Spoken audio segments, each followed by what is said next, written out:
सेवा recording studio Mirganj. काहे ये रानी तोहार प्यार हमसे कम बा।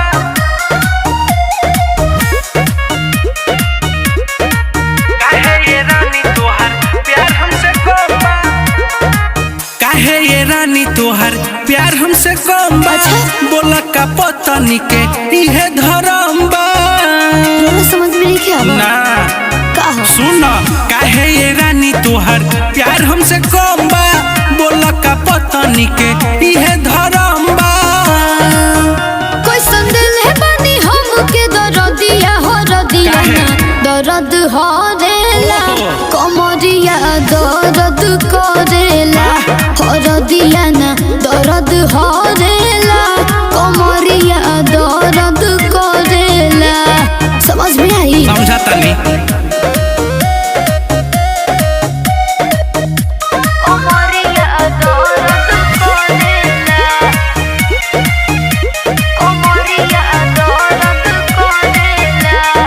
लागता ये रानी तोहर प्यार हमारा से का कम बा। हमारा से का कम बा। भागनी दुख हम तोहके का गम्बा कि देखी तोहरी आदत मन जरेला। लागे गरमी में धोली सरदिया हो रदिया ना दर्द हो रेला कमरिया दर्द करेला हो रदिया ना दर्द हो रेला कमरिया दर्द करेला। बुझनी? अरे ढेर परेशान पड़े का।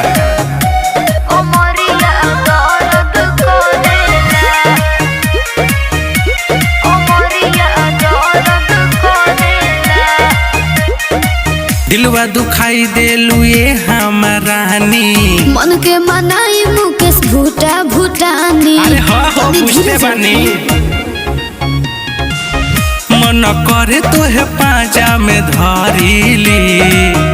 रउआ करे नी ना हमरो कदरिया हो रदिया ना दर्द हो रेला कमरिया दर्द करेला हो रदिया ना दर्द हो रेला कमरिया दर्द करेला।